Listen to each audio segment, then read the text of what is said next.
democracia é que estão se organizando e estão lutando hoje vários desses segmentos, uns mais organizados que outros, mas todos objetivando a conquista e a construção dessa verdadeira democracia. Depois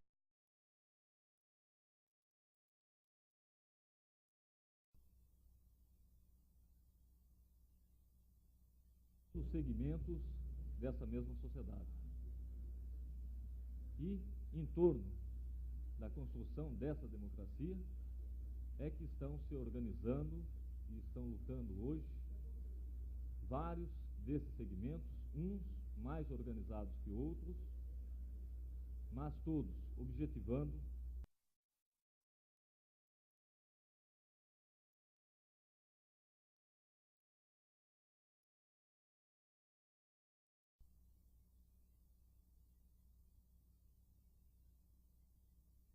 e como os setores da classe média e os trabalhadores começam a enxergar a universidade, né? E essa visão, essa ótica, passa a ser enxergar a universidade como um canal de ascensão social. Canal de ascensão social, né, para que, na medida que ele não possa, por exemplo, como um quitandeiro ou um vendedor de armazém na década de 50, poderia, né, na medida que ele se envelhecesse, seu filho assumir o controle daquilo e ter uma vida mais ou menos digna, com certo salário, com certas condições, né, pelo menos essenciais de sobrevivência, né, na medida que há uma monopolização da economia, né, essas classes, esses setores da população começam a procurar a universidade para se ascender socialmente, né? Quer dizer, é uma aspiração legítima desses setores, na medida que há, né, uma monopolização, certo, do mercado, uma monopolização da economia, né, e, consequentemente, o único canal, né, que se sobra para essa população, né, é forçar as portas da universidade, né, para se ascender socialmente. A tônica dos movimentos estudantis, né, de reivindicações da década de 60, né, colocava essa questão. Tanto é que a bandeira que o movimento estudantil levantou em 68, né, estava sintetizada, né, em duas palavras: mais verba para a educação e mais vagas. Né? Mais verbas para que se tivesse mais escolas públicas, para que as pessoas, para que esses setores conseguissem, né, cursar uma universidade, para conseguir ocupar uma posição social, né, mais digna, com salário, né, razoável, certo? E mais vagas, né, para que esse canal não continuasse com o grau de estrangulamento, né, que estava na época. E o que a gente nota, como já foi colocado, certo, foi uma resposta do regime militar, né, que desde 74, mesmo antes, né, a questão da Universidade do Brasil nunca foi resolvida, não vamos pensar que antes de 64 estava resolvida essa questão, né? O regime militar de 64, né, conjuntamente com setores do imperialismo, né, americano e outros setores, né, da classe dominante a nível mundial, né, fecha um projeto chamado Projeto da Reforma Universitária. Inclusive, acho que todos aqui podem ter o acesso, né, se aqui a escola não tem, a gente poderia arranjar para vocês lerem, né, dá para arranjar isso, né. Responde essa questão, essa aspiração legítima desses setores, na medida que eles pagam imposto, né, influenciam de maneira direta na produção do país, né, responde com o projeto de reforma universitária que foi resumido pelo companheiro Paulo Massoca, né, naqueles pontos, certo? E responde a questão das mais vagas, abrindo escolas particulares. Ao invés de assumir, né, um compromisso, né, e uma carga que é própria do Estado, certo? Que é forjar, né, e responder às aspirações da população, ele descarrega, né, nas costas da população, né, abrindo escolas particulares, tentando responder um anseio de ascensão social de um grande setor da população. Eu acho que muitas pessoas, né, mesmo aqui, em qualquer lugar, né, que procuram a universidade, né, não procuram a universidade em termos abstratos, procuram, logicamente, para melhorar, ter uma qualificação profissional, certo? E uma qualificação, uma melhoria, uma condição de vida, né, aprimorada, certo? Responde com essa questão. E um outro aspecto, né, interessante de analisar na questão da resposta que o regime dá, né, é a questão do corte de verbas nas escolas públicas e a tentativa de implantação do ensino pago nessas mesmas escolas. Né? São inúmeros os exemplos que a gente poderia dar aqui, né, desde tentar implantar gradativamente o ensino pago nas escolas públicas, com um aumento de taxas, né, desde você tirar um requerimento, você fazer isso, você fazer aquilo, assistência médica, tudo isso, né, até a tentativa concreta, como existiu já, só que está engavetado um projeto do governador Maluf para implantar o ensino pago na Universidade de São Paulo, né, as escolas federais, certo, já se iniciando, já sendo construídas dentro do projeto da reforma universitária, que é o cara pagar uma quantia de dinheiro para poder cursar, né, e outras medidas mais. Isso, a escola federal no nome, porque é federal em termos de nome. O cara paga a taxa em muitas escolas, mensalidades em muitas escolas federais, né. E uma questão interessante de ver é que isso não se deu à toa também. Teve um interesse por trás disso. Por que eles abriram escolas públicas? Será que foi realmente só para responder esse anseio de uma maneira mais ou menos, né, da população? Não. A monopolização da economia, certo, não abrange só os setores de produção direta. Abrange também, né, o setor educacional. Nada melhor para se tirar lucro, para se aumentar, né, o contingente de lucro das empresas, né, que comercializar o ensino. Comercializar o ensino, né, fazer escolas com grau de qualificação, com grau de qualidade, né, e com altas mensalidades, dá uma quantidade de dinheiro muito grande para as empresas, né. E isso estava incluído também no projeto da reforma universitária. Não foi à toa que no projeto da reforma universitária, que é todo um corpo, né, todo um relatório, que foi estudado há meses, né, na comissão, o ZAID é o Departamento de Ensino dos Estados Unidos, IMEC é o Departamento do Brasil, certo? Foi estudado, foi incluído esse interesse, né, de capitalizar a educação. Capitalizar a educação para que o aumento, né, do lucro, né, das empresas, né, dos monopólios, dos trustes, que abrange desde a educação, um truste abrange desde o setor educacional, como setor diretamente ligado à indústria alimentícia, né. Tem empresas que têm, além de indústria automobilística, se estende, né, em fundações ligadas a ensino, tudo isso, né, aumentar o contingente de lucro que é tirado da população, que é tirado dos setores explorados, né. Interessante notar também que essa característica não é uma característica brasileira. Essa questão da reforma universitária, né, essa tentativa de implantação e implantação, foi sentida no Chile. No Chile, depois da implantação da ditadura do Pinochet. Foi sentida também na Argentina, no governo de Videla, no governo de Rafael Videla. Foi sentida em Portugal, depois na época salazarista. Foi sentida em várias partes do mundo, do globo, né? Inclusive existe uma linha geral, que é a questão da comercialização do ensino, certo? Que norteia todas essas tentativas e todas essas medidas, né, que o imperialismo, conjuntamente, né, com o empresariado, né, brasileiro, tomou na tentativa de castrar da população o direito legítimo, que é a educação obrigatória, né.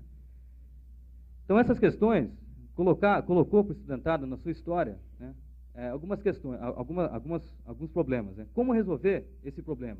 Na medida que o ensino cada vez mais vai se desqualificando, na medida que o Estado cada vez mais se desobriga da educação, né, o MEC elabora todo esse corpo de propostas, todo esse corpo de programa de ensino, as estruturas das universidades criadas executa, né, e os professores e os estudantes, né, que fazem parte direta da produção do ensino, né, que o professor é um trabalhador do ensino, ele produz, né, ele passa a informação, o conhecimento a um grande contingente da juventude, né. Como resolver essa questão, né? O MEC elaborando, a estrutura universitária executando, não dando margem nenhuma, certo, a participação, né, de estudantes e professores, e os professores e os estudantes sentindo, né. Isso gerou em várias partes do país, alguns lugares, né, mais avançados, mais rapidamente, né, o pessoal levantando primeiro, tentando resistir primeiro às medidas, em outros lugares mais atrasados, gerou descontentamento, né, e a criação, a necessidade de se construir um movimento, certo, que se levantasse contra todas essas medidas governamentais, né. Qualquer movimento social, ele não nasce sem uma razão, sem uma raiz, né, econômica e social, histórica, né, que justifica a sua existência. Qualquer movimento social, ele não nasce da baderna em si, ou para badernar em si, ou para ser chamado de comunista, de subversivo, disso e daquilo, né. Ele nasce porque tem uma raiz, né, uma raiz dentro da estrutura da sociedade, dentro da sua ramificação, como ela se constrói, como ela se apresenta para o conjunto das classes, né, e, logicamente, na medida que essa estrutura, esse conjunto, né, que é apresentado às classes sociais, não estejam compatíveis aos seus interesses, né, determinadas classes se levantam contra as outras ou contra o próprio governo. E isso foi a origem, né, e é a origem do movimento estudantil, um dos segmentos, né, que hoje luta para melhorar e para modificar toda essa situação, né. Esse também é o grande móvel de toda a maioria da população, né, do mundo. Não dá para a gente dizer que a questão da luta pelo fim da exploração e pela liberdade seja uma questão só do país, né, só do país brasileiro. É uma questão que se coloca em todo o mundo, e nós não estamos sozinhos. Né, a população brasileira não está sozinha nessa luta, certo? Uma luta que se estende, né, e tem a sua força inclusive está, né, no próprio número que esses setores, né, representam, que é a maioria. A maioria da humanidade sente essas questões. Então eu queria desenvolver agora como é que foi mais ou menos lá na nossa escola, na nossa universidade. Né? Quer dizer, a USP, a Universidade de São Paulo, tem uma certa tradição de responder, de resistência, certo, a implantações do governo, né, de uma maneira talvez mais avançada pela sua tradição histórica, pelo seu tempo de existência enquanto universidade, né, um pouco maior que algumas escolas. Né? E foi isso que, não foi outra coisa, né, que teve como consequência, né, a gente se levantar primeiro e construir nossas entidades, né, que nasceu de uma necessidade dos estudantes. Começava a aparecer um problema numa escola, né, como, por exemplo, legalização e regulamentação de profissão, né, que tem profissões que não são regulamentadas. Começava a aparecer problema em outra escola, como professores, né, que não davam aula, não tinha condição de apostila, material didático, laboratório, né, condição da alimentação, começou a subir o preço do restaurante lá dentro, tudo isso, né, e se criou toda uma necessidade de a gente se unificar, né, para que a gente tivesse mais força. Né. Tinha uma escola que levava um problema, sozinha ela não conseguia resolver. Certo? Tinha outra escola que estava com o mesmo problema, né, e estava sozinha também. Então, por que não? Começou a se colocar essa questão e essa necessidade, a gente se unificar todo mundo, né, que a gente adquire mais força, mais confiança, né, e responder de uma maneira mais forte essas medidas. E foi dentro desse movimento, né, dentro de todas essas reivindicações que foram levantadas, né, a gente levantava um problema, como, por exemplo, um diretor autoritário que teve na época, né, na escola de comunicação, né, que não abria biblioteca à noite, tinha pessoal que estudava à noite, né, não tinha condições de teatro para o pessoal poder, não tinha sala de teatro para o pessoal que fazia teatro poder encenar, treinar, né, e praticar. Não tinha, para o pessoal de cinema não tinha material para eles rodarem filmes, tudo isso. Né, em outras escolas, problemas semelhantes. Né, foi dentro disso que a gente começou a fazer assembleias conjuntamente com todo mundo da universidade, reunia todo mundo, discutia, né, e tirava propostas comuns para resolver os problemas. Né. Foi em cima disso que a gente criou, né, o nosso DCE livre pelo fato de que ele não respondia, os estudantes passavam só a dar satisfação a eles mesmos, a gente passou a não dar mais satisfação para a burocracia da escola, né, que é da universidade, que a gente ia lá, eles não aceitavam a gente, não recebiam a gente ia lá com as reivindicações, né, eles não falavam nada, adiavam, ficavam enganando a gente, né, e livre, né, porque a gente soltava jornal sem dar satisfação para eles, colocando nossos problemas, fazia assembleia sem ter que pedir para eles, né, e, na prática, conquistando, né, o nosso direito de se organizar livremente, né, e de se expressar livremente. Foi esse, mais ou menos, o desenrolar, né, do nosso movimento, né, que teve essa característica, né, de uma entidade que garantiu, que construiu a unidade dos estudantes na USP, certo? E livre, pelo fato de que não responde, não está ligada a nenhum órgão da universidade, do MEC, né, e do governo militar. Isso garante, né, a vitória, isso tem garantido, né, a nossa vitória em determinadas lutas que a gente tem levado.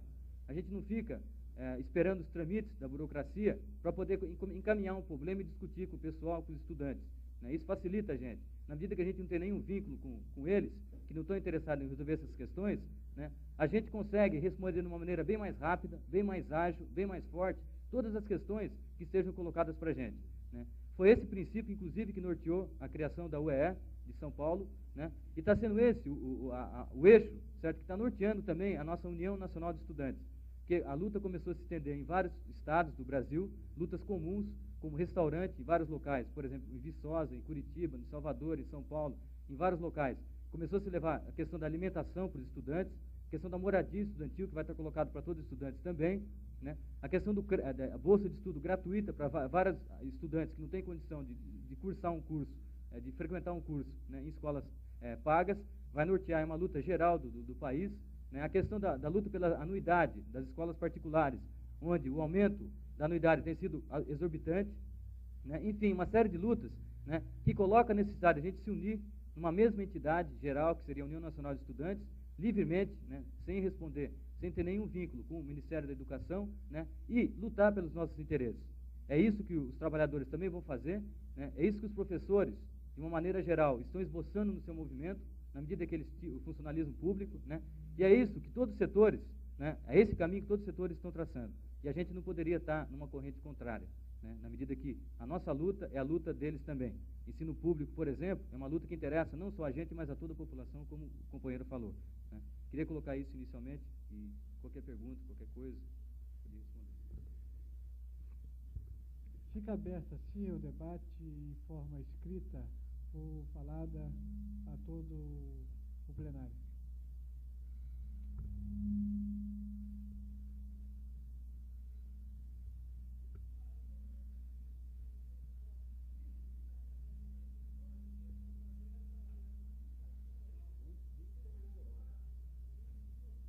Ok, eu coloquei aqui, pode ser escrita ou oral.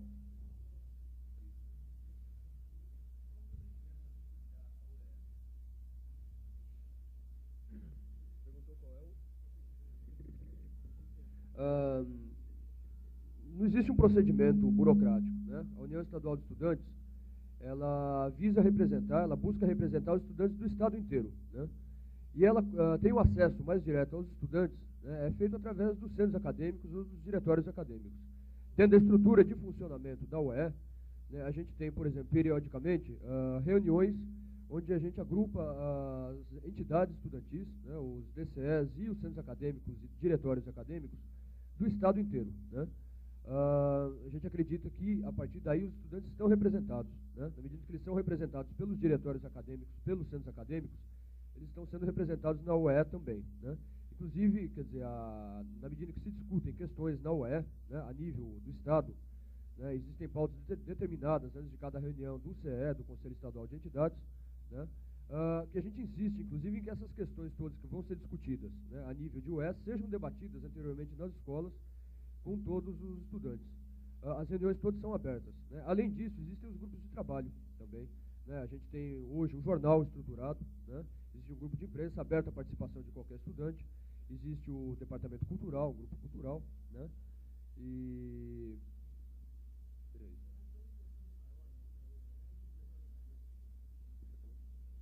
Quer dizer, hoje, atualmente, a filiação pela UE não tem um processo direto.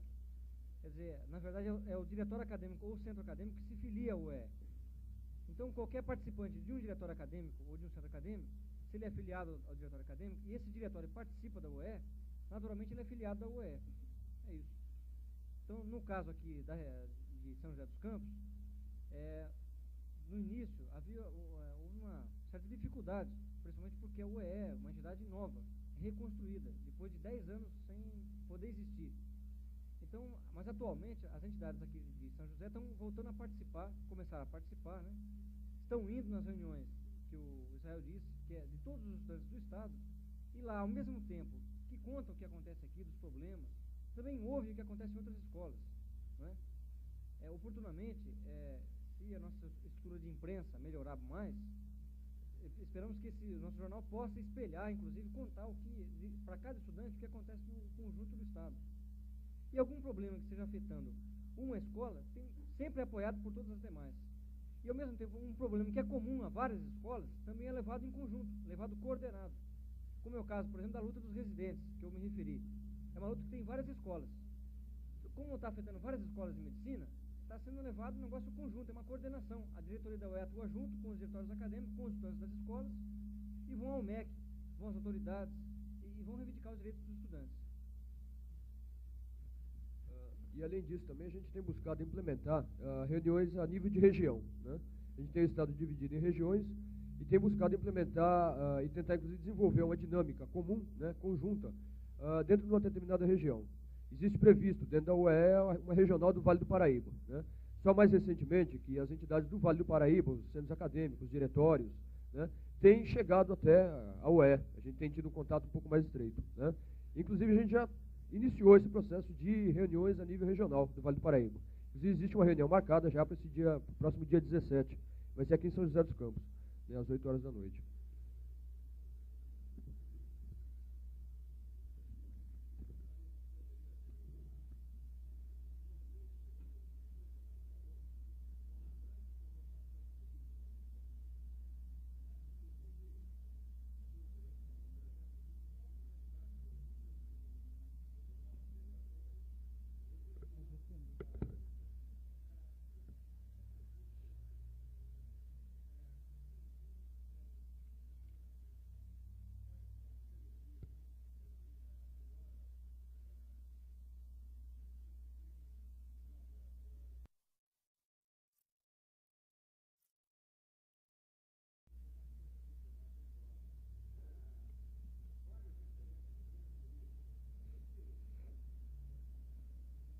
Bem, em primeiro lugar, eu acho que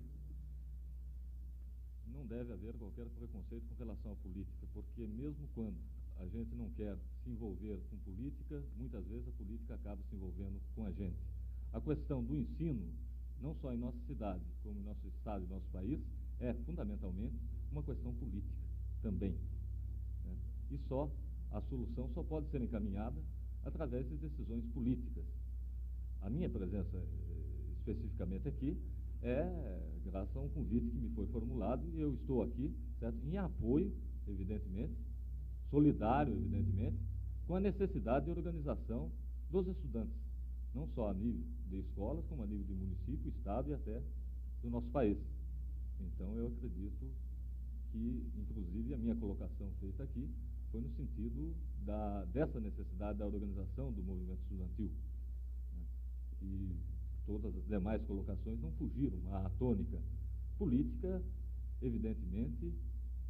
Quando falo em política, eu falo no sentido mais nobre da palavra política, né? E eu acredito que ninguém aqui fez qualquer colocação política no sentido pejorativo, que muitas vezes muitos emprestam à política, porque, evidentemente, não entendem que o nível de decisões se verifica no aspecto da participação política. Nós temos nós temos na sociedade a organização social dessa sociedade, né? E que, evidentemente, é a base, certo? Ou deve ser necessariamente a base, certo? Da organização política dessa sociedade, né? E desde que a sociedade seja democrática e seja bem organizada, né? Então, as ansiedades, os anseios sociais veiculados através das organizações sociais, eles chegam e batem na organização política. E desde que essa organização política também formada democraticamente, ela vai procurar atender aos anseios dessa sociedade. Então, eu acredito que hoje, né, é imperativo a construção de uma democracia em todos os níveis da nossa sociedade, tanto no nível social, como também no nível político. Razão pela qual, inclusive, eu me encontro solidário com a necessidade da organização estudantil. Eu gostaria de colocar, né, para os demais integrantes da mesa, porque eu acredito que a organização estudantil vai nascer efetivamente da discussão dos problemas específicos dos estudantes.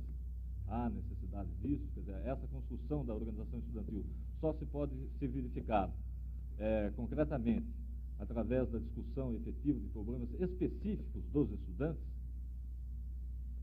Eu gostaria de colocar aos demais integrantes da mesa uma situação que me parece de fundamental importância e já foi muito bem colocada de maneira geral pelo Pedro e pelo outro representante da UEE também. É com respeito à legislação em vigor, né? E quando eles falaram em legislação em vigor, é evidentemente que essa legislação nasceu também de decisões políticas. Evidentemente que foram decisões políticas erradas. Por quê? Foram decisões políticas que não ouviram a vontade da maioria da população, não chegou a ouvir nem os setores interessados, que é justamente o setor estudantil. Por aí a gente vê, inclusive, a política já influenciando, né, na própria situação, né, da organização estudantil. Se não existe organização estudantil, porque também ocorreram decisões políticas contrárias aos estudantes, contrárias a essa organização estudantil. No tocante à legislação repressiva, o 477, o 228, eu acho fundamental o conhecimento dessa legislação e acho que hoje já está ocorrendo um fenômeno mais sério ainda do que simplesmente a existência e a execução dessa legislação. É que toda essa legislação, todos esses dispositivos legais foram também transferidos, transpassados para os próprios regimentos internos das nossas escolas. Então, eu colocaria aos representantes da UEE, né, o que a UEE já observou nesse aspecto, né, dessa legislação de exceção, né, hoje já vigindo nos próprios regimentos internos, o que vai levar à necessidade não só da extinção dessa legislação de exceção, como também da democratização dos próprios regimentos internos das escolas.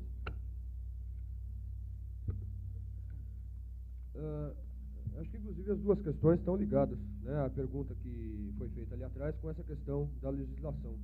A gente entende, inclusive explica a presença do vereador aqui, né? A gente acha que todas as questões que dizem respeito aos estudantes não dizem respeito somente aos estudantes. Acho que a própria questão do ensino, a essência do ensino, para que serve o ensino, quer dizer, a gente entende que o ensino é algo que deve estar voltado, né, para toda a população. Ele não se fecha em si mesmo, né?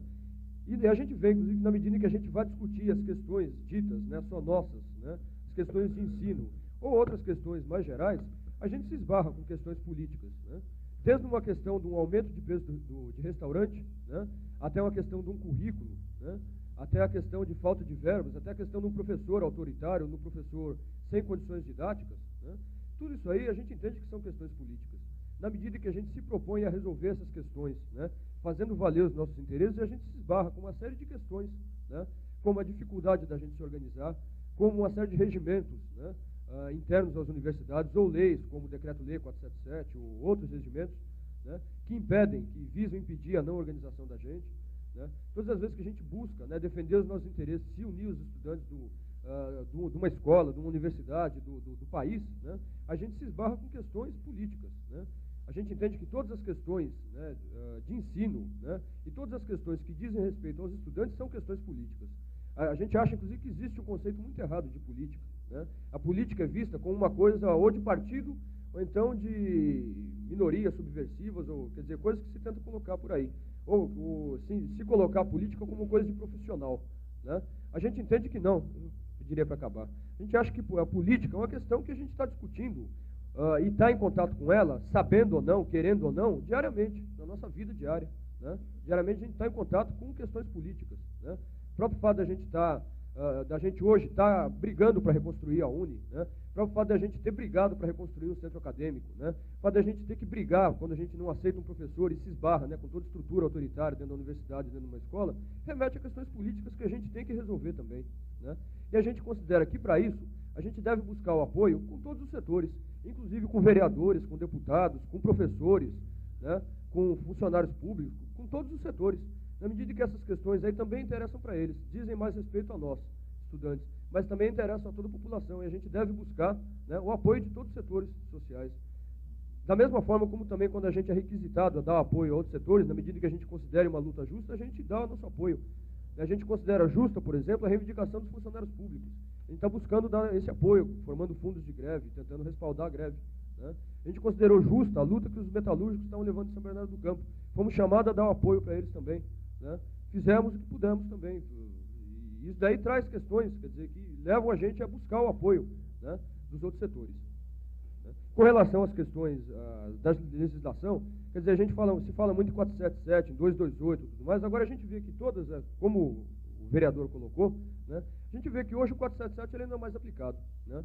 E não é mais aplicado por quê? Porque se esqueceram, porque ficaram bonzinhos? Não.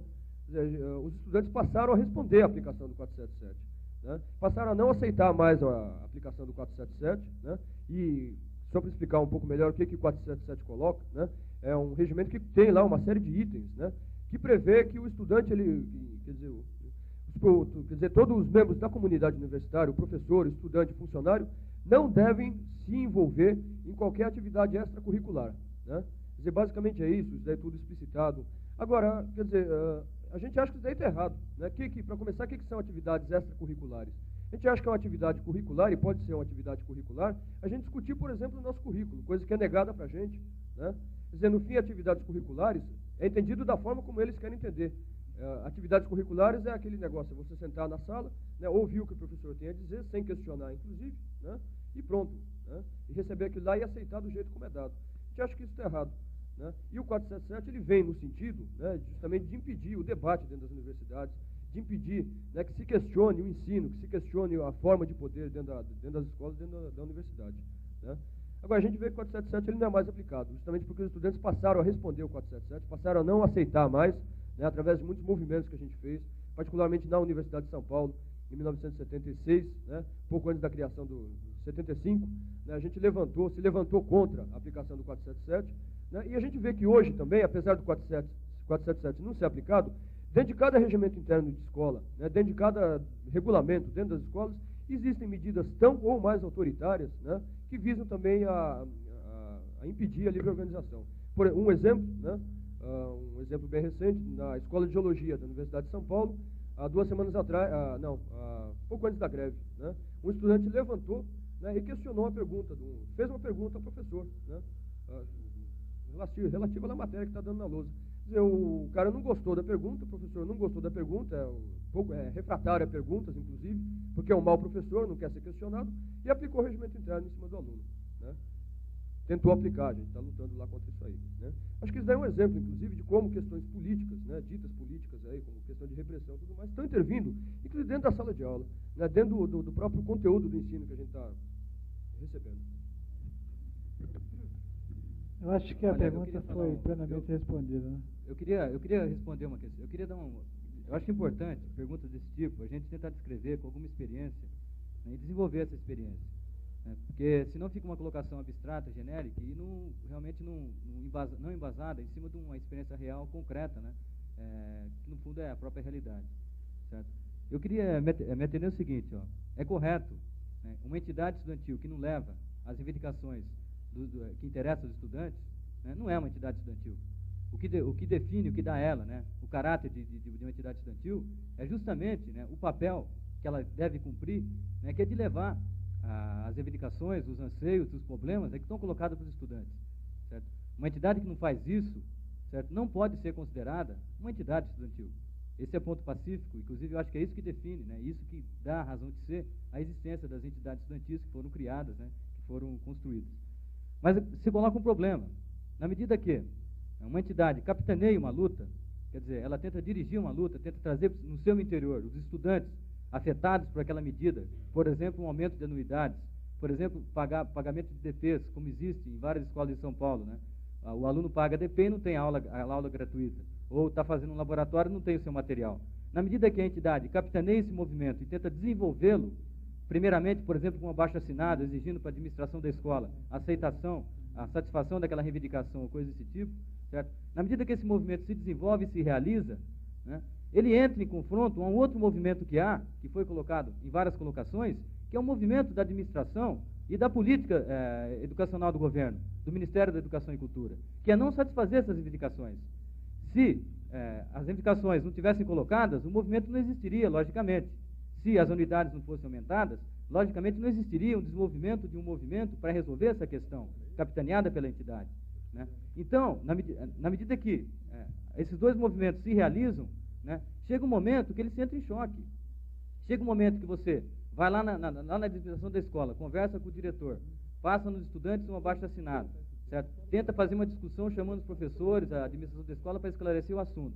Não se tem resposta, né? Na medida que se realiza tudo isso, que isso é movimento, isso é política, certo? Não a politicagem, que eu concordo que tem muita por aí, certo? Não estou falando, existe uma diferença entre politicagem e política, né? Na medida que se realiza esse movimento, né, e a administração, a burocracia, o próprio governo militar realiza um outro, certo? Chega um momento que se tem um impasse e se tem um choque. Por exemplo, os professores estão no impasse até agora, estão 30 dias em greve, não porque eles querem, certo? Por exemplo, não receberam salário como funcionários da USP, os caras estão tentando arrecadar dinheiro de qualquer jeito, para poder suprir e continuar a greve, que é uma forma de pressão do seu movimento, uma forma legítima, né? Na medida que se entra em choque, a questão se torna estritamente política.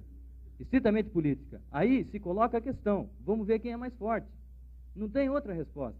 Das duas, uma. Ou a gente para o nosso movimento, por exemplo, em cima de uma reivindicação justa, como anuidade ou qualquer coisa desse tipo, né, aceita passivamente, né, ou a gente utiliza formas de pressão, que no fundo a greve é uma forma de pressão que a gente tem, certo?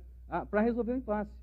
Para resolver o impasse. Por exemplo, qual que seria a forma dos professores, né, além de que eles foram falar, tentaram para ter aumento, ter um acordo, criou uma comissão de salários para discutir 1 mês, 2 meses, qual que seria outra forma para eles influenciar na situação nacional, no cenário nacional, para resolver essa questão?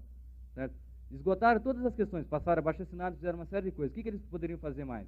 Né? A questão aí, na medida que o choque está colocado, certo?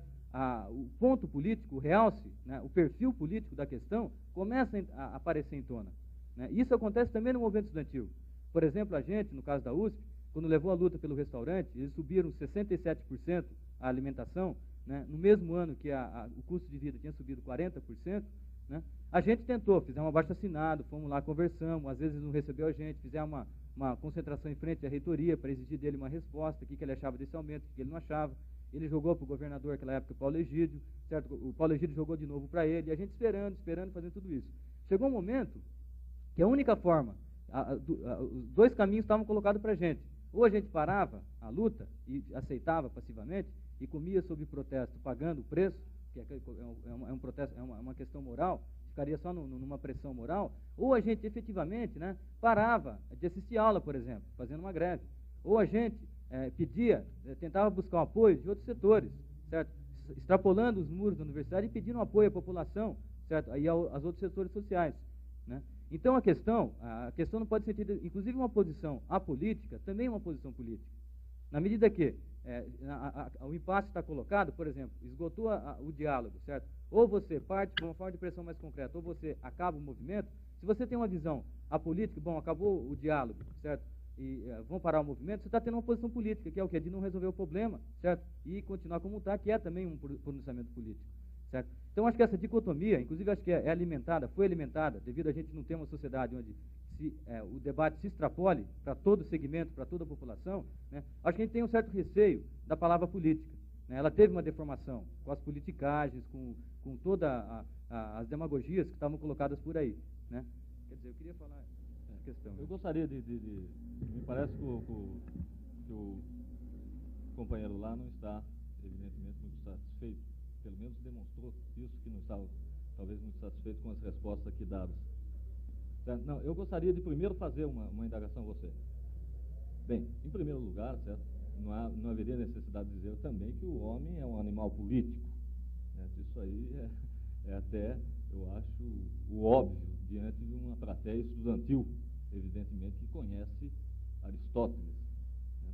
E o professor Eusébio Rocha, inclusive, que ensinou até pouco tempo atrás nessa escola, né, e dela foi desligado, né, inexplicavelmente, na minha opinião, ele dizia também que quando o homem diz que não é político, no dizer de Aristóteles, então lhe sobraria apenas a condição de animal. Isto é filosofia, mas na prática, por exemplo, o ano passado, na Câmara Municipal de São José dos Campos, eu tive a oportunidade de relatar nas comissões de Justiça e de Finanças um projeto de lei encaminhado pelo Executivo Municipal da cidade, em que visava a transformação das nossas escolas, das escolas da Fundação Vale Paraibana de Ensino, da Associação Joseense de Ensino, em uma universidade.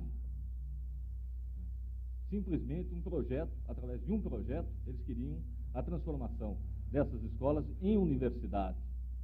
E o passo inicial proposto no projeto seria a reunião dessas escolas agrupadas nessas duas entidades, numa espécie de fundação de interesse público. Nós, das comissões da Câmara, convocamos tanto as direções das escolas, como também as representações estudantis de todas as escolas. E no dia da reunião, por incrível que pareça, apenas estavam presentes os representantes da direção da escola. Não se fez presente nenhum representante de organização estudantil das faculdades que compõem essas duas instituições.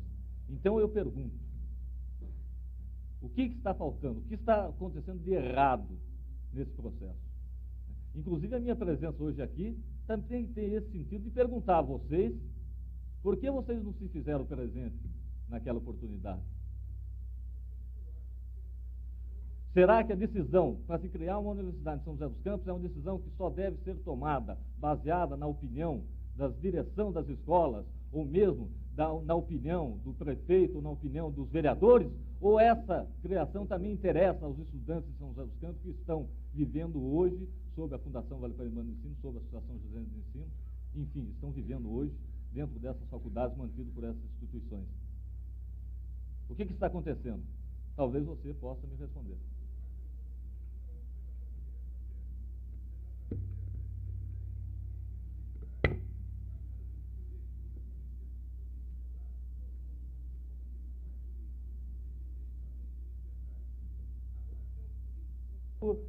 Não, eu sou... Eu sou um político porque eu fui eleito pelo povo de São José dos Campos para ser político.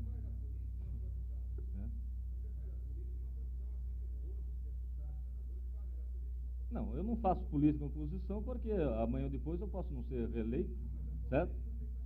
Mas estou por delegação da população de São José dos Campos. E estou aqui para fazer essa pergunta a você, por exemplo. Responda.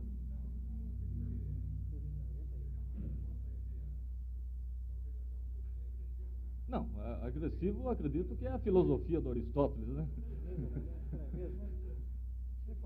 Pois não. É lógico. Não, e eu estou debatendo porque a minha primeira colocação aqui foi que o debate deve ser livre e todos devem ter o direito de debater. Certo? E ele está com a palavra e o direito dele falar deve ser respeitado.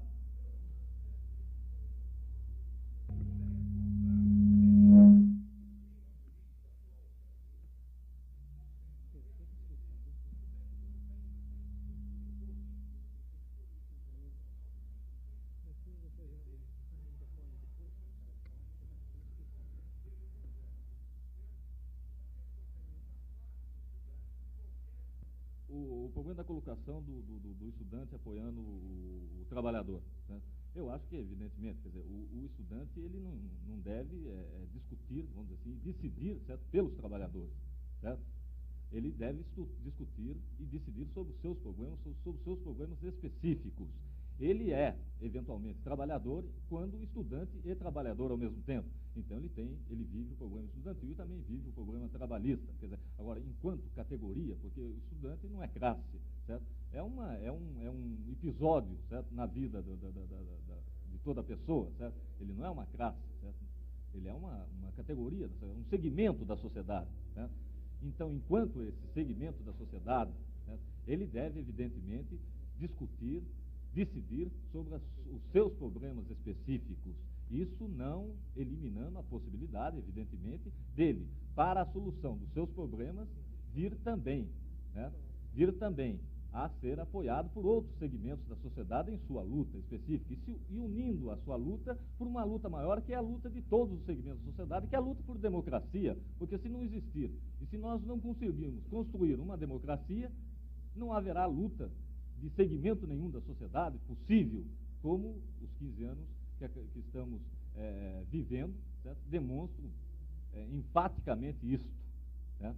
Agora, a participação organizada do estudante em qualquer debate onde se coloque o problema estudantil, isso eu acho fundamental. Certo? Os estudantes convidados para a discussão do projeto da fundação, que posteriormente poderia vir a ser uma universidade, a não participação das organizações estudantis naquele debate, eu acho que isso aí foi um erro fundamental, porque se nem chegaram aí, evidentemente ninguém soube, não se poderia tomar uma decisão por antecipação, dizer, não, aquilo lá vai ser politicagem, vai ser politicalha. Ora, nem compareceu, é preciso comparecer, como é preciso conhecer para se discutir e se decidir. Houve convocação, sim, tanto que as direções das escolas...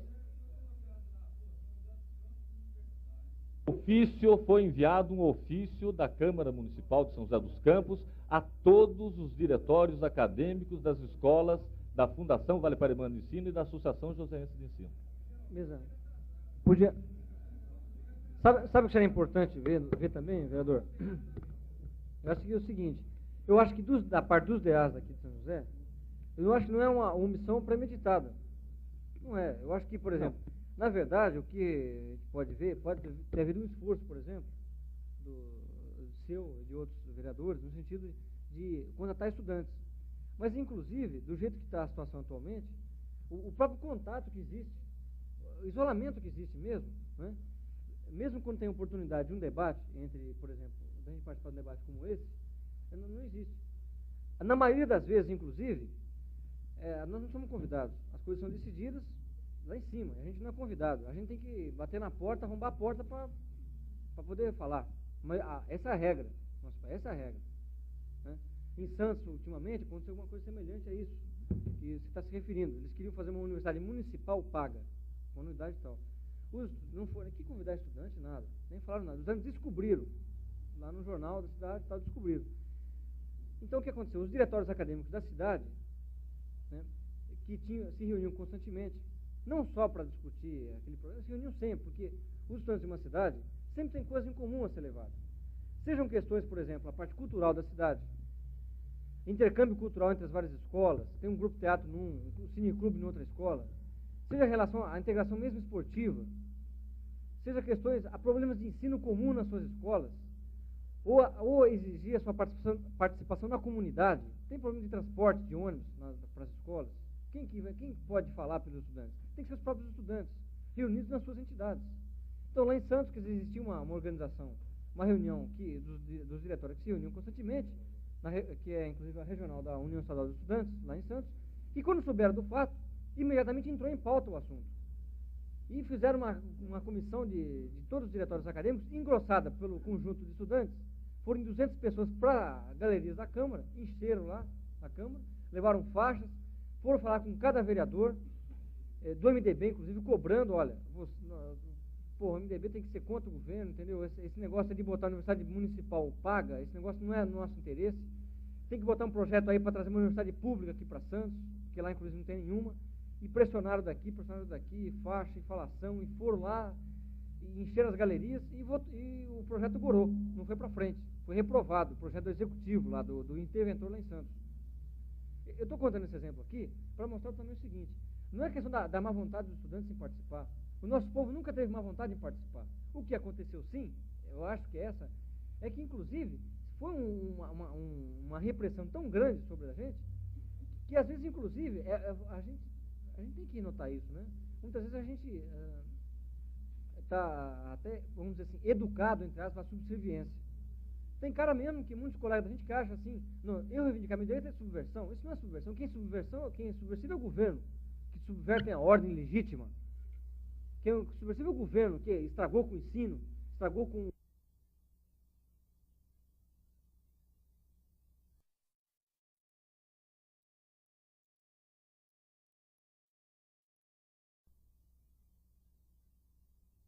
os segmentos dessa mesma sociedade.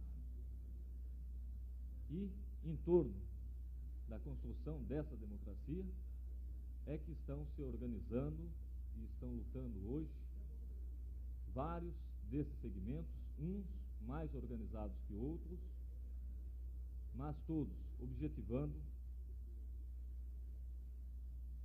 a conquista e a construção dessa verdadeira democracia. Depois de passados 15 anos, o movimento estudantil também vem se retomando e vem também cada vez mais participando desse processo. É evidente que é um processo difícil de ser desenvolvido, não é fácil, e necessariamente deve contar com a efetiva participação daqueles que, de maneira mais consciente, compõem esses diversos segmentos da nossa sociedade.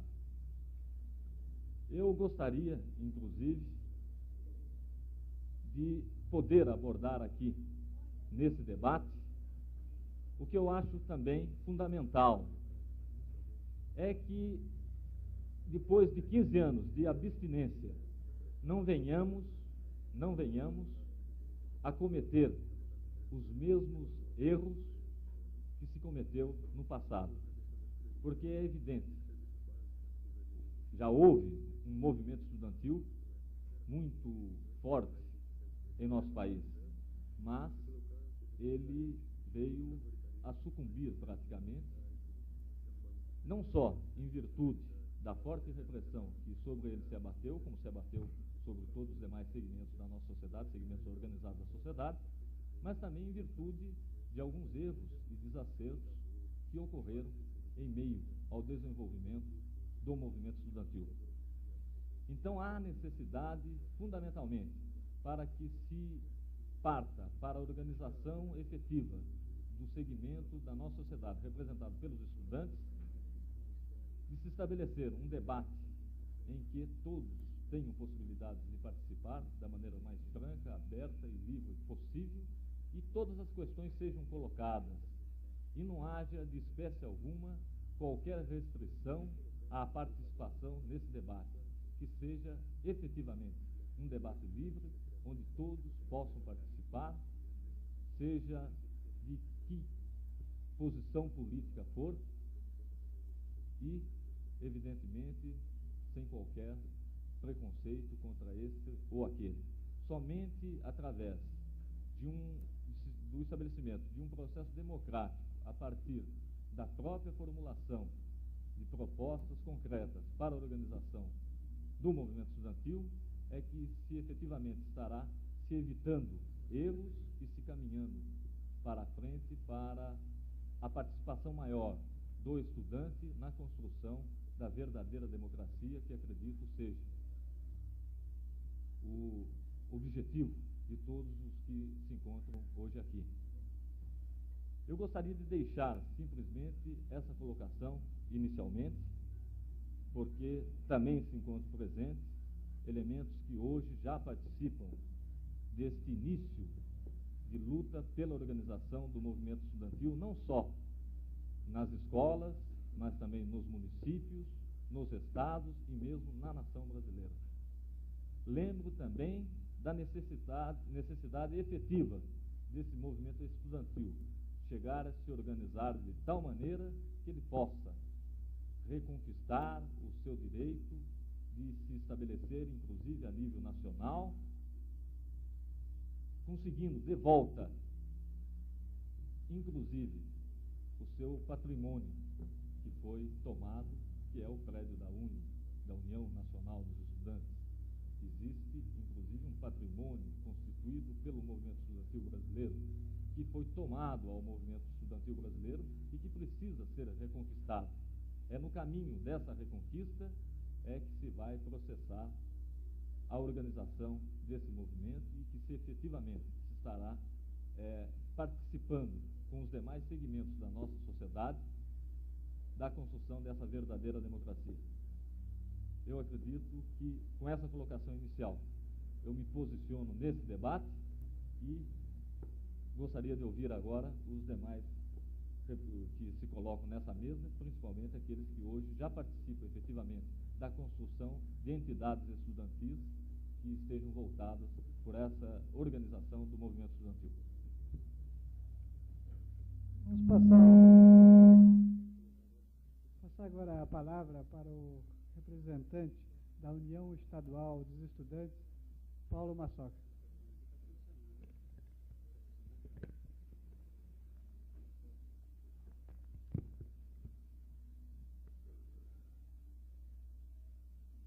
Bom, pessoal, para a União Estadual dos Estudantes, presentes aqui através da minha pessoa e do Israel, e tenho certeza também para o companheiro da USP, é um prazer muito grande estar aqui entre vocês, retomando uma questão tão importante quanto essa, e que envolve a todos nós aqui diretamente, que é a universidade. Felizmente, e não sem muita luta, nós podemos novamente fazer reuniões como essa, e pretendemos fazer muito mais do que inclusive se faz hoje por aí, no sentido da gente conhecer melhor a universidade brasileira, a escola em que a gente cursa, o que nos é colocado nos nossos currículos, para que a gente conheça tudo isso, debata tudo isso, e que a gente também, ao mesmo tempo, vá se organizando no sentido de reivindicarmos a nossa participação em coisas tão importantes que interessam a nós enquanto estudantes e também a toda a população, a todo o nosso povo, uma vez que enquanto estudantes nós estaremos com uma função a cumprir na nossa sociedade. E evidentemente, se a nossa universidade realmente não se prestar à formação de bons profissionais que realmente possam ser úteis ao nosso povo, realmente essa universidade pouco estará contribuindo para a história. Eu acho que é importante uma reunião como essa, porque uma coisa que se viu em todos esses anos foi uma procura incessante por parte do governo em impedir qualquer tipo de debate como esse. Hoje todo mundo, inclusive até o próprio governo, reconhece a situação de calamidade pública em que se encontra nosso ensino. Né? Desde o primário, em que os índices de repetência, de tudo mais atingem taxas enormes, até a universidade, em que se aumentou, se criaram cursos e mais cursos, a qualidade desses cursos, dos profissionais que eles formam, cada vez mais estão desacreditados pela sociedade. Então o próprio governo reconhece a situação que está o ensino hoje no país. Pois bem, esse modelo de ensino, que nenhum de nós aqui fomos consultados para que ele tivesse de pé hoje, esse modelo de ensino que está colocado no nosso país hoje, ele foi elaborado, foi implantado, sem que os setores mais interessados da sociedade, ou seja, o nosso povo e os próprios estudantes, pudessem ter qualquer tipo de participação. A gente voltaria aqui, ter uma referência, nos anos 61, 62, 63, em que se falava muito no Brasil nas tais reformas de base. E a educação, ao lado da reforma agrária, ao lado do controle da ação das empresas multinacionais no nosso país, a educação estava entre as reformas que se designavam como reformas de base, em que os estudantes reivindicavam a reelaboração de um modelo educacional no país, que realmente estava retrógrado, mas uma reelaboração que se colocasse em vistas a um serviço efetivo dos problemas do nosso povo, dos problemas nacionais. Muito bem. Com o movimento de 64, em que o presidente eleito democraticamente pelo nosso povo foi deposto, e se criou esse clima de exceção, de arbítrio, de autoridade, até hoje, vigente até hoje, em que a população tem que aceitar tudo debaixo de uma opressão muito grande, uma repressão muito grande. Pois bem, e todos esses debates sobre questões da universidade foram amplamente cortados, impedidos de serem continuados. Não só sobre a universidade, sobre a participação dos trabalhadores nos sindicatos, sobre a reforma agrária, sobre participação dos trabalhadores na luta por melhores salários, sobre a elaboração de currículos, sobre leis, em tudo na vida nacional, se colocou o silêncio, uma pedra. Olha, aqui é o seguinte, aqui é só nós que vamos falar, o governo falando, né? Os militares falando. E a grande maioria aí cabe obedecer, é isso. E nós, estudantes, entramos nesse barco também. Nesse sentido, em 68, por volta de 106, 168, 66, 67, 68, se articulou o acordo MEC-USAID. A USAID é a Agência Interamericana Agência para o Desenvolvimento Latino-Americano, uma agência americana que cuida generosamente de ajudar os nossos povos latino-americanos a sair das suas dificuldades. Pois bem, o MEC, Ministério da Educação e Cultura, fez um acordo com essa generosa agência americana. Então eles fizeram uma comissão de meia dúzia de professores americanos, se reuniram numa sala, maneira de dizer, mas se reuniram eles, então somente eles, e inventaram todo o modelo educacional brasileiro. Eles inventaram. Não participou nem nada, ninguém foi ouvido. Na época, amplamente em toda a sociedade brasileira, houve protestos e mais protestos. Um absurdo, uma responsabilidade dessa monta, que organizar toda a estrutura educacional de um país, está nas mãos de meia dúzia de pessoas e mais. Meia dúzia de pessoas, evidentemente, de outro país, que fariam realmente uma reforma educacional, uma atuação em termos de modelo educacional, que evidentemente nunca poderia estar vinculada de encontro com os interesses dos estudantes brasileiros e também com os interesses do nosso país. É desse acordo MEC-USAID que a gente vê a estruturar desde aquela época um processo que a gente está vivendo até hoje, de implantação da reforma universitária. Qual reforma? A dos estudantes? Daquelas reformas de base que os estudantes, nosso povo reivindicar em 62? Não.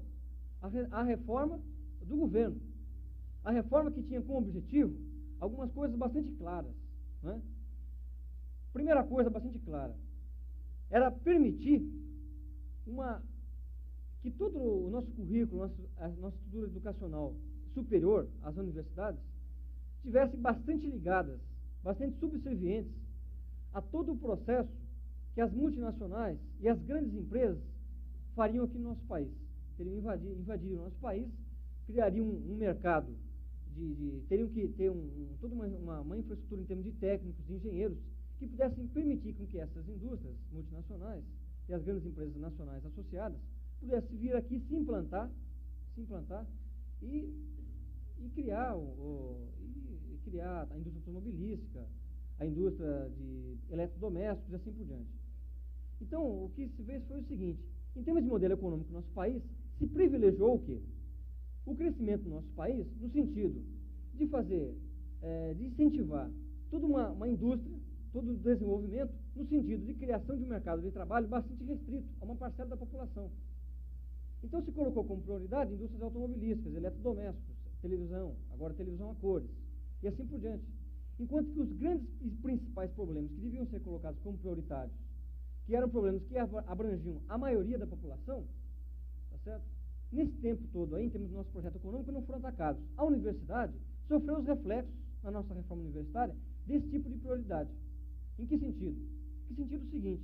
No sentido, então, de fornecer os subsídios a essas grandes empresas a vir se instalar no nosso país, no sentido de conseguir oferecer formação de quadros, né, de engenheiros, de professores, de biólogos, de médicos, que conseguissem adaptar a tecnologia.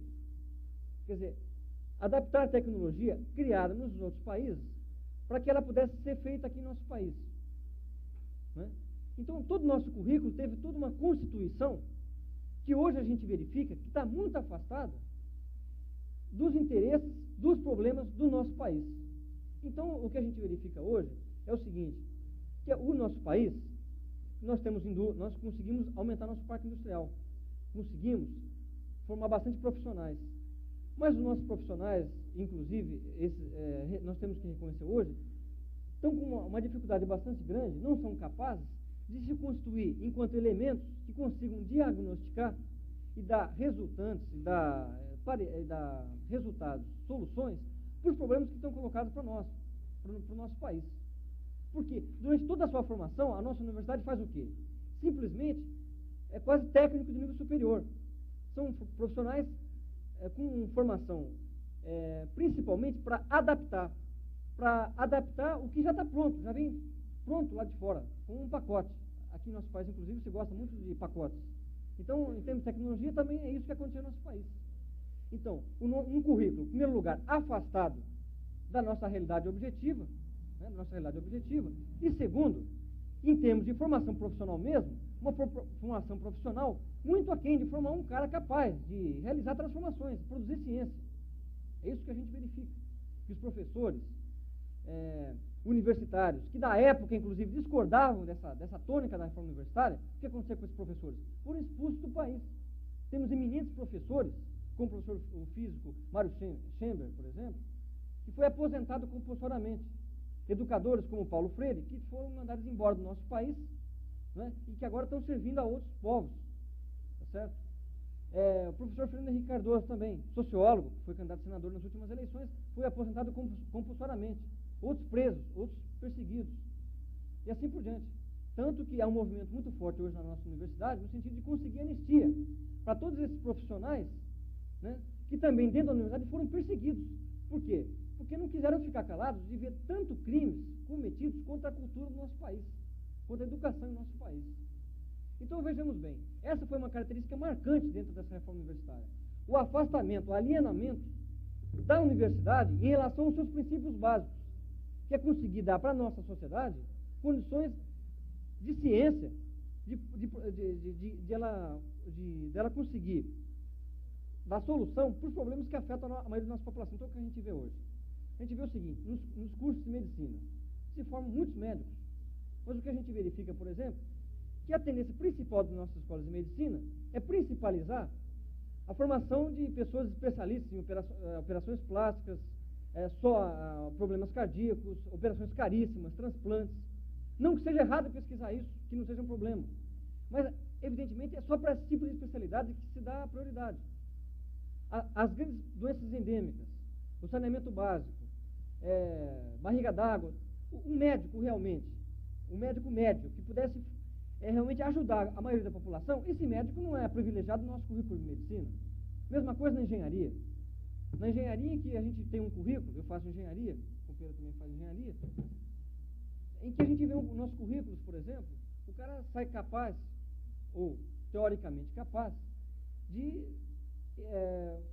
de participar dentro da produção de ciência das empresas, em fazer pontes, entendeu? Transamazônicas, Rio-Niterói, adaptar toda aquela tecnologia para fabricar carros e assim por diante. Mas a dar soluções com relação a problemas, né, tanto na área de engenharia, ao saneamento básico, que é um problema grave, de águas, de transportes coletivos, né, favorecer a indústria ferroviária, por exemplo, no nosso país, para que possa transportar confortavelmente a população trabalhadora, por exemplo. Não se tem esse tipo de questão no nosso currículo. Habitação. Então, o cara faz arquitetura, ou faz engenharia mesmo, e é expert em fazer suntuosas mansões. Ou dentro do BNH, ou vai para o BNH, trabalhar dentro daqueles setores do BNH, de atuar enquanto projetista de casas da classe média para cima. Casas populares, baratas, que realmente possam estar de acordo com o nosso clima, de acordo com o poder aquisitivo do nosso trabalhador. Não é preocupação também na nossa escola. Nas ciências sociais. Nas ciências sociais é uma coisa terrível, uma censura muito grande em termos de livros. Autores proibidos, não se debate, quer dizer, cara que faz sociologia, geografia, história, é vetado o livre debate. Não que na engenharia, na medicina também não seja, claro que também é vetado o debate. Mas nas ciências sociais, isso é uma coisa aviltante. Os livros nas bibliotecas foram queimadas, meias bibliotecas inteiras de livros, depois de 64. Um expurgo, uma caça às bruxas. Não é? Uma coisa absurda. Então, que tipo de professores de história nós vamos ter em nosso país hoje? Que são incapazes de repensar na sua própria história, de colocar, de reverter para a própria sociedade a capacidade de compreender a nossa história, né? De despertar, de criticar realmente, inclusive, os atos governamentais, a legitimidade, por exemplo, de governos como esse que a gente tem hoje. Se não se tem liberdade para esse tipo de recuperação histórica, então de pesquisa histórica, da ciência, da sociologia, da economia, simplesmente está se castrando qualquer potencial de participar da universidade de cumprir seu principal papel. Então, eu estou dando uma grande ênfase a esse alinhamento, a essa castração que foi feita para a nossa universidade, que a reforma universitária propôs e em grande parte implantou, e embora não sem grande resistência, como eu disse, muitos professores pagaram, entendeu, com suas carreiras, pagaram com prisão, com exílio, essa sua ousadia, e estudantes também pagaram com vidas, inclusive. Quantos estudantes, como Alexandre Vanucci Leme, Onestino Guimarães, que foi o último presidente da União Nacional dos Estudantes, outros que estão presos até hoje, não pagaram, como Aldo Arantes, não pagaram bastante caro por discordar dessa política. É isso que a gente tem que verificar, com muita resistência.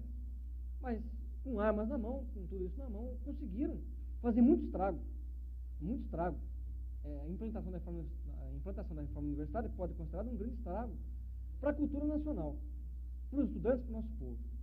Então, é um aspecto fundamental e que até hoje a gente luta contra essa reforma universitária, né? Contra, inclusive, os danos que ela já fez, e tenho certeza que nós temos que continuar lutando até modificar totalmente e ter uma nova universidade, uma universidade que realmente consiga responder às necessidades dos estudantes e da população. Mas esse é um aspecto, o aspecto do afastamento, da castração, do alinhamento da nossa realidade. Houve outros aspectos também que a gente tem que entender para compreender a problemática do nosso ensino. Todo professor fala hoje, todo estudante sabe disso, não tem dinheiro para ensino. Né? Não tem dinheiro, falta verbas. Então a gente vê escolas, né,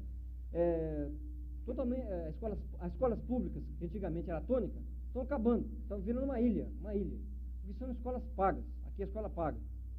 Aqui a escola paga. Escolas pagas. As escolas pagas aumentaram muito ultimamente, aumentaram em quantidade, muitas escolas pagas. O governo incentivou muito isso aí. Ao mesmo tempo, as verbas para a educação caíram enormemente, caíram consideravelmente. Então, se antigamente, em 64, a gente tinha 11% de verbas para a educação, hoje, nos últimos anos, nós temos 3, 4%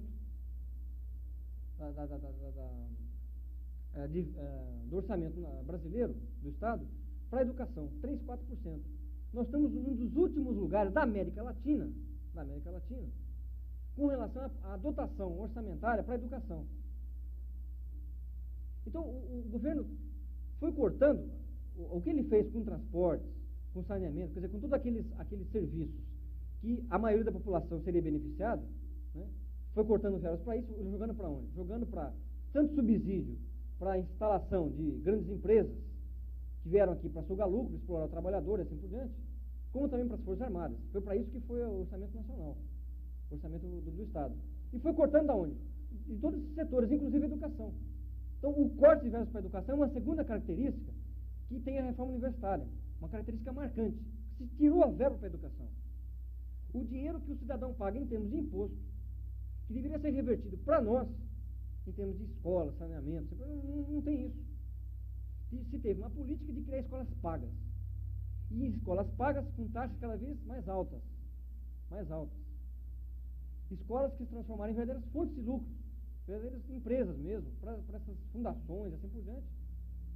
Que com o objetivo de criando classes superlotadas, né? Superlotadas, para ter o máximo rendimento, e assim por diante. Nas escolas públicas também, ao mesmo tempo que se cortou verba, se fez um trabalho de otimização.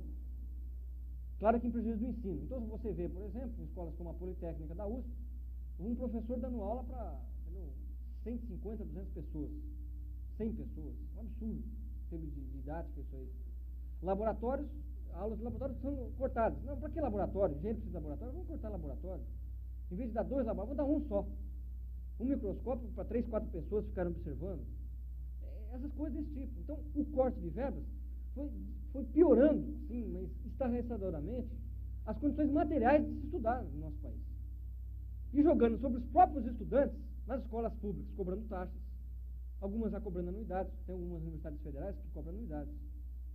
E não abrindo mais escolas públicas, ao contrário, só permitindo que se abrisse escolas particulares, em que os próprios estudantes teriam que sustentar do seu bolso. Isso aí. Paliativamente se fez o crédito educativo. Crédito educativo. Que, evidentemente, tenta fazer o seguinte, é uma armadilha. É uma armadilha, porque o cara vai pegar, ele vai ter uma certa ajuda de custo, fica o crédito educativo. Acho que muita gente aqui tem, inclusive fez esse convênio, que é apertado como está, a anuidade subindo, entendeu? Não dá tempo do cara trabalhar no emprego, porque ele não tem um diploma ainda, no sentido de ele conseguir pagar a faculdade, ele entra nessa arapuca, que é o crédito educativo. Nessa arapuca aí, o que vai acontecer é o seguinte, o governo, ao mesmo tempo que ele objetivava diminuir um certo impacto das anuidades subindo, das escolas, das aulas para a educação caindo, então ele dá um certo aumento, dá uma certa verba para o estudante se manter, para ele pagar depois de se formar. Para ele pagar depois de se formar. Bom, então, veja só, entra um elemento aí do governo querer diminuir uma resistência. Ó, não se preocupe, vocês vão pagar mais tarde. Quer dizer, então, quase que para acabar com esse papo de falar, queremos verba para a educação e assim por diante, queremos diminuir a justeza das reivindicações dos estudantes, de exigir verbas para a educação hoje, para que nós possamos estudar gratuitamente, porque a população já pagou o imposto. Nós temos que estudar gratuitamente. Então, querendo esconder essa face, falou, não, vamos pagar, tem dinheiro, nós ajudamos vocês a pagarem. Querendo fazer com que nós abramos mão do nosso direito legítimo, de qualquer cidadão, de estudar gratuitamente. Isso é uma coisa muito comum em todos os estados democráticos do mundo. O povo tem educação de graça. É um direito do cidadão isso. E paga imposto para isso. E trabalha para isso. Sustenta o país para isso. Não é? Muito bem. Esse crédito educativo também, quando depois o cara se formar, ele vai ter que reembolsar a taxas de juros do tipo com tabela price, juros sobre juros. O que vai colocar, inclusive, para o cidadão, um compromisso, logo depois dele se formar, pesadíssimo. Por exemplo, estudante de medicina, quando se forma, o que é uma calamidade, vai ter que fazer residência médica. A residência médica, não sei se aqui tem gente que faz medicina, mas todo mundo aqui lê jornal, sabe que os residentes médicos estão em greve. Por que estão em greve? Porque eles são utilizados dentro dos hospitais como mão de obra barata. Né? Não são médicos e tal, não são tratados médicos, assim por diante. Então, os caras pagam uma ninharia para os nossos companheiros residentes. Então, o residente médico, como é que ele vai pagar, por exemplo, a sua bolsa de estudo que lhe foi dada pelo governo? Uma pessoa que vai fazer pós-graduação, com a ninharia que está as bolsas de pós-graduação atualmente no país. Não consegue. Então, evidentemente, todas as pessoas, é agora que as primeiras pessoas que usufruíram, entre aspas, do crédito educativo, vão sair para pagar essa sua dívida. Vão sofrer na carne o que foi, que golpe, que arapuca que foi esse crédito educativo. Não é solução. Não é solução de maneira nenhuma. Então, esse aspecto aí do corte de verbas, da desobrigação do governo militar com relação a verbas para a educação, é a segunda característica marcante, que é aquilo que a gente vê hoje. Anuidades altíssimas, só a escola paga, os professores das escolas públicas exigindo melhoria dos seus salários, né? Melhoria dos seus salários e com razão, o que faz com que hoje nós não tenhamos aula. USP, Unicamp, Unesp não tem aula hoje. Vai piorar mais as condições de ensino. Quem é culpado? Os professores por não darem aula? Não, claro que não. É o governo que não dá condições aos professores de darem aula. Não tem condição de um professor dar aula se ele tem que dar 30 aulas por semana, entendeu? Para ele poder fazer o orçamento dele. Porque se ele for dar o número de aulas de 6 aulas, 7 aulas por semana numa universidade, que é o máximo que a gente pode se conceber dentro de uma universidade, para que o professor possa o quê? Preparar a sua aula, dar assistência aos alunos. Embora isso também aqui é alguma coisa que deve ser um absurdo, uma coisa que inclusive, acho que até a gente já se desacostumou a ter isso, assistência do professor. Antigamente, ou de praxe, o professor deveria dar aula, estar à disposição na faculdade para auxiliar os alunos. Hoje não é isso. Ele é o professor viajante. Ele chega, meus alunos, tal, minha aula, tal. Com licença, acabou minha aula, vou para outra escola, dar outra aula, e assim por diante. Ele corre, é um viajante, um caixeiro viajante vendendo aula, para ele poder fazer esse orçamento. Nessas condições não dá para dar aula. Tem que entrar em greve mesmo. E nós, estudantes, temos que exigir do governo que dê condições aos professores trabalharem. Então, essa situação marcante de corte de verbas para a educação é uma coisa marcante que acho que todo mundo aqui sente muito. Muito na carne mesmo. Né? Quando, inclusive, essas anuidades sobem demais, o MEC, por exemplo, ele poderia evitar esse subidas de anuidades. Se ele subsidiasse as escolas pagas, subsidiasse as anuidades. Ele subsidia tanta coisa, inclusive para as multinacionais. Ele ajuda a Fiat a vir quase de graça aqui para montar suas indústrias. Ele subsidia tantos produtos para exportação aí dessas empresas. Por que ele não subsidia tantas questões importantes para a nossa população? Por que ele não subsidia o leite, por exemplo? Por que ele não subsidia a educação? Devia ser gratuita, mas em termos de hoje podia colocar subsídio à educação. Essa é a segunda característica. E a terceira característica da reforma universitária, que eu não vou me estender, eu proporia que o companheiro Israel, da diretoria da UE, pudesse se dedicar mais a essa parte da reforma universitária, é com relação ao grande autoritarismo que se abateu sobre a nossa universidade. Um silêncio, realmente, sepulcral, que nos foi imposto dentro da universidade. Você se lembra, no início, quando eu me referi, que foi castrado qualquer debate. Olha, para fazer tudo isso, e tudo isso foi enormemente prejudicial aos estudantes, ao nosso povo, é claro que o governo tomou algumas providências. E as suas providências foram no sentido de oprimir a comunidade universitária, como oprimiu toda a população para fazer essa miséria que está no nosso país hoje. Uma repressão política enorme. Então, em cima disso, baseado no chamado relatório Meira Matos, todo mundo ouviu falar, um militar aí do regime ditatorial, em que ele propôs o seguinte, antes da aplicação da reforma universitária, ele falou o seguinte, nesse relatório, antes de aplicar a reforma universitária, é necessário que nós colocamos um tapa na boca dos estudantes, dos professores. É isso que eles fizeram. Então, 477, 228, fechamento de centros acadêmicos, diretórios acadêmicos, expulsão de alunos, destruição da União Nacional dos Estudantes, que nós estamos prestes a reconstruir, fechamento de diretórios acadêmicos, ameaças, censura do jornal estudantil, não possibilidade de debates como esse, que até pouco tempo atrás, se a gente fosse um debate como esse, ia chegar aqui cercado de polícia. E não é que a polícia ficou boazinha, não. Não é que a polícia ficou boazinha. É que nós ficamos mais fortes.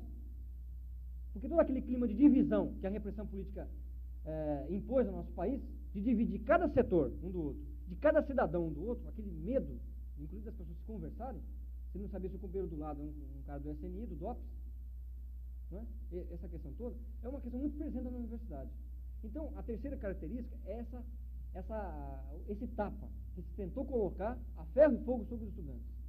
Então, sobre essa repressão política, sobre esse terceiro pilar da implantação da reforma universitária, eu proporia que o companheiro Israel pudesse se estender e colocasse, inclusive, e vai colocar, como que, inclusive, da condição que nós tivemos, né, em 66, 67, 68, em que quase todos os diretórios acadêmicos foram fechados.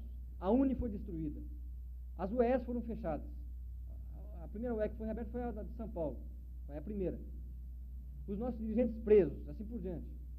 Como, inclusive, desse esmagamento que foi feito sobre os estudantes, através das botas do regime militar, como que, inclusive, a gente foi se levantando, como é que a gente foi se unindo, como que hoje nós estamos aqui reunidos de novo, como nós estaremos, dia 29 e 30, reunidos em Salvador para levantar a UNE e defender os interesses dos estudantes. Vou passar, então, a palavra ao companheiro Israel para que usasse essa palavra e expusesse esse assunto. Para não estender muito, acho que inclusive já foi colocada bastante coisa, né? Acho que o que foi colocado acho que propicia já um bom debate, né? É importante a gente ver, quer dizer, para transformar a universidade no que ela é hoje, né? Quer dizer, a universidade que está voltada não para atender os interesses do povo brasileiro, para atender os interesses da população brasileira, quer dizer, uma universidade voltada é o que a gente considera que deveria ser, né? E que não é hoje, quer dizer, uma universidade voltada para atender os interesses do povo brasileiro, que se preocupe em resolver as grandes questões que estejam colocadas para o povo, né? Quer dizer, para transformar isso, o que a gente gostaria que fosse, né? Numa universidade que está hoje voltada para atender os interesses das grandes empresas, né?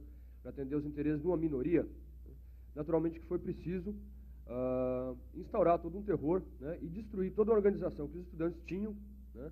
Através da qual eles faziam valer os seus direitos e seus interesses. Né? Se a gente for ver a história da UNE, né? Ou a história de todo o movimento estudantil, a gente vê que os estudantes nunca tiveram calados, né? A gente vê que os estudantes sempre tiveram lutando, né, através das suas entidades, aí, lutando pelos seus interesses, né, ou pelos interesses mais gerais aí, da população brasileira. A campanha do Petróleo é Nosso, por exemplo, uma campanha que foi levada pela União Nacional de Estudantes, levantada pela União Nacional de Estudantes, né, ou a conquista do passe escolar nas grandes cidades, quer dizer, uma campanha que também foi levada pela União Nacional de Estudantes, né, as próprias proposições das reformas de base que os estudantes levantaram em 62, né, propondo, quer dizer, buscando dar sua contribuição da forma como os estudantes entendiam que a universidade deveria ser.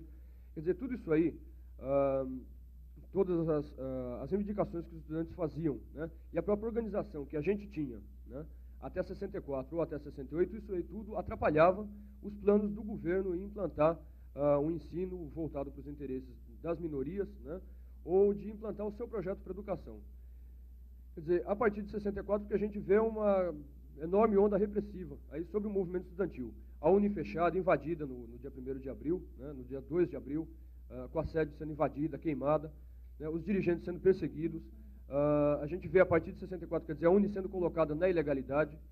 Em 66, 67, 68, uma série de decretos e leis, né, surgindo e prevendo, quer dizer, determinando como é que os estudantes deveriam se organizar, né, sem aceitar, quer dizer, o governo sem aceitar os organismos de representação que os estudantes tinham, organismos legítimos, né, construídos pelos estudantes, representativos, como a UNE, como as UES, como os centros acadêmicos livres, né, como os diretórios centrais dos estudantes, o governo passa a considerar todos esses organismos ilegais, né, de acordo com a lei que foi baixada por eles, né, sem a consulta à população, e passa a determinar como é que os estudantes deveriam se organizar, né.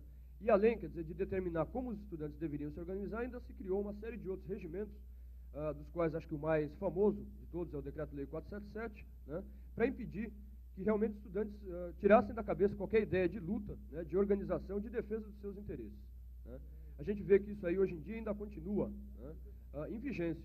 Continua em vigência o Decreto-Lei 477, até hoje ainda não foi derrubado, né. É uma ameaça, né, que ainda continua aí, certo? A gente vê que até hoje o governo não aceita, né, a representação, quer dizer, as entidades estudantis que foram criadas nesses últimos anos. O governo até hoje não aceita os centros acadêmicos, né? Propõe no seu lugar que sejam criados diretórios acadêmicos, né? Que tenham, e a diferença aí está em que um centro acadêmico é uma entidade livre, né? Onde qualquer estudante pode concorrer, onde se dá o livre debate, se tem eleições diretas, e num diretório acadêmico, da forma como a lei prevê, né? Existe uma série de restrições à participação, né? Existe, por exemplo, isso daí varia um pouco de universidade para universidade, mas a lei prevê que para Um estudante, para participar de um diretório acadêmico, tem que ter um certo número de médias acima de 6, né, 3 médias acima de 6, tem que ter bons antecedentes, né, políticos dentro da universidade, está sujeito a ter a sua candidatura barrada pela reitoria, pela diretoria da escola, pela burocracia, né, está sujeito a ter todas as suas programações que sejam encaminhadas por um diretório acadêmico, né, censuradas pela direção da escola, desde um show até um debate como esse que a gente está fazendo aqui hoje, até uma discussão de algum problema que esteja acontecendo numa escola, seja falta de verba, seja um problema de currículo, né. Quer dizer, a lei prevê tudo isso aí. E a gente, por outro lado, quer dizer, a história tem mostrado, né, que os estudantes não têm aceitado, né, essas leis, mesmo porque eles não foram consultados para saber se querem isso, né, se querem essa forma de representação por escola e se isso é o mais conveniente. A gente tem criado, quer dizer, acho que o principal exemplo talvez seja a Universidade de São Paulo, mas isso hoje existe no Brasil inteiro, né, em praticamente todos os estados do Brasil, centros acadêmicos livres, que os estudantes criaram, né, com muita luta, né, negando toda essa legislação autoritária, repressiva, né, e criando entidades livres, né, lutando mesmo contra essa lei e impondo na prática, né, a melhor forma de representação, né, que são os centros acadêmicos a nível de escola. O governo proibiu também que os estudantes organizassem DCS, Diretórios Centrais de Estudantes, livres, né, prevê os mesmos critérios que se prevê para um diretório acadêmico para uma eleição de um diretório central de estudantes numa universidade. Né, a chapa concorrente tem que ter seu nome aprovado pela burocracia, né, as eleições às vezes são diretas, às vezes são indiretas, né, tem locais onde as eleições para o DCE são indiretas. Um exemplo, por exemplo, aqui na Faculdade de Taubaté, né, a gente ainda tem aí um DCE que é eleito por 3 diretórios, só existem 3 diretórios setoriais, né, que são eleitos diretamente, mas que elegem indiretamente a diretoria do DCE. E que tem, quer dizer, todas as suas atividades censuradas, né, e sendo submetidas à aprovação ou não, né, de acordo com o que interessa mais para a burocracia, né, e para o governo, né, sendo censurada, né, e sendo colocada, quer dizer, se aceita ou não. Né. E a gente tem criado também, apesar de a lei prever esse tipo de representação, a gente tem criado os nossos DCEs livres. Né. A gente tem criado entidades a nível de universidades, o primeiro DCE livre da USP, né, e depois do DCE livre da USP, que foi criado em 76, uma série de outros DCEs livres nas principais universidades do país, né, DCEs que não se sujeitam, né, organismos estudantis que não se sujeitam a todas essas medidas repressivas, né, entidades livres que só devem só devem resposta dos atos que são encaminhados, das suas atividades aos estudantes e a ninguém mais. Né? Da mesma forma que se proíbe, se determina que os estudantes só podem se representar através de DAs e DCS, simplesmente se proibiu a existência de qualquer organismo a nível estadual e se proibiu também a organização de estudantes a nível nacional. A lei não prevê, né, pelo contrário, proíbe, né, a existência de uniões estaduais de estudantes, né, e proíbe a existência da UNE. Né? A UNE é considerada pelo regime ilegal, né, assim como as UES também são consideradas pelo regime ilegal. A gente sabe, inclusive, que mesmo pelas leis, né, impostas aí, pelas leis que existem hoje, elas não são ilegais. Né? A gente tem, inclusive, aí o deputado Ayrton Soares, né, tem levantado essa questão aí, fez todo um estudo, né, e onde prova, inclusive, que a UNE não é ilegal. Né? Foi ilegal, inclusive, o próprio decreto que colocou a UNE na ilegalidade e as UES. Né? Agora, a gente também não tem se pegado nisso. A gente sabe que essa questão, se é legal ou se não é legal, também não tem muito, não pesa muito. Né? Não tem muito peso ao nível do poder, ao nível do governo. Né? A gente viu, quer dizer, que apesar de ser ilegal considerar a ilegalidade da UNE, né? Apesar disso, a UNE foi extinta. Né? A UNE foi destruída, foi incendiada em 64, resistiu até 68. Em 68 se abateu a repressão muito maior, quer dizer, com os dirigentes da UNE, das UES, sendo presos, né, se exilando, alguns inclusive sendo torturados e mortos, como é o caso do último presidente da UNE, que desapareceu em outubro de 73, e até hoje o governo não deu uma explicação, né, foi preso, e até hoje o governo não deu uma explicação do que aconteceu. Né. Assim como isso daí aconteceu também em outros setores, quer dizer, casos como a morte de Vladimir Herzog, Manuel Fiel Filho, a gente teria dezenas, centenas de casos de estudantes, né, que ou foram mortos, ou estão hoje nas prisões, né, ou estão no exílio, por terem participado e por terem continuado resistindo, né, e fazendo valer os interesses e os direitos dos estudantes. Quer dizer, continuando mantendo as entidades livres e independentes dos estudantes, DCEs, UES e a UNE. Né. Quer dizer, dentro desse quadro todo aí de reorganização do movimento estudantil, de não aceitamento, né, dessas leis, a gente tem toda uma história. Né, uma história que tem um marco assim, mais importante, né, inicial, na criação do DCE livre da USP, em 1976. Né? ou na criação da União Estadual de Estudantes aqui em São Paulo, a única que existe hoje no Brasil. Quer dizer, a gente sabe que está em processo de organização também bastante acelerado, a criação de UES no estado do Rio de Janeiro, de Minas Gerais, de Pernambuco, né? E, quer dizer, a gente vê que os estudantes não se calaram, a gente não se calou, né? E não aceita, não tem aceitado, né? Todas essas medidas repressivas, todas essas leis, esses regimentos, né, que caem do céu, né? Onde a gente não é consultado para saber se aceita ou se não aceita, que vem no sentido de tolher a nossa organização para que a gente não possa se organizar para defender os nossos interesses, a gente não tem aceitado, né, essas medidas repressivas e tem sim se reorganizado, né, tem criado as nossas entidades, né. Acredito que o passo maior que a gente tem programado, né, que a gente vem a dar, vai ser a criação da União Nacional de Estudantes no Congresso de Salvador, né, no fim desse mês, dia 29 e 30. Tá? Acho que passaria agora a palavra com o companheiro do DCE da USP, né, e depois a gente poderia abrir para o debate aí, tá? Se coloca aí para solucionar qualquer questão que surgir.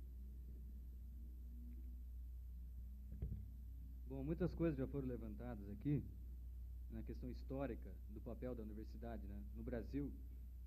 E eu queria, dentro dessa parte, né, na primeira parte da minha colocação, levantar mais alguns elementos, né, para reflexão e para enriquecimento do debate. E numa segunda parte, descrever a nossa experiência do DCE Livre da USP, que a gente teve, né, como a gente fez, como a gente encarou as questões, né, e como a gente conseguiu construir, né, a entidade nossa, né, que levanta os nossos problemas e, na medida que apareça, e tenta solucioná-los. Né. Eu acho que foi falado em desenvolvimento econômico, né, e na questão da penetração de indústrias no país, a industrialização no país, né, e eu queria apontar aqui alguns elementos, né, decorrentes dessa industrialização no país. Se a gente fosse analisar a questão, né, do desenvolvimento da tecnologia e da ciência em termos abstratos, né, a gente poderia concluir, na medida que a humanidade consiga, né, um grau de esclarecimento da realidade, né, de domínio, né, do universo, da matéria, né, de todas as coisas que nos rodeiam, né, na medida que a gente tem essa aquisição, a gente adquire essa aquisição na história da humanidade, essa aquisição deveria se reverter, né, em benefício da mesma humanidade. Né. Se, por um lado, a gente tem um processo de industrialização a nível mundial, né, do globo, né, melhoria, facilidades de locomoção, facilidades de higiene, facilidades de tratar as doenças, tudo isso, né, teoricamente, isso deveria se reverter em benefício dessa mesma humanidade, né, nesse movimento conjunto da evolução do homem, né, em benefício do próprio homem. E o que a gente nota no desenvolvimento todo, né, da história da humanidade é que essa questão, né, não está colocada, né, e não foi colocada. Houve um desenvolvimento tecnológico, científico, certo? O homem aprendeu e aumentou seu domínio sobre a natureza, né?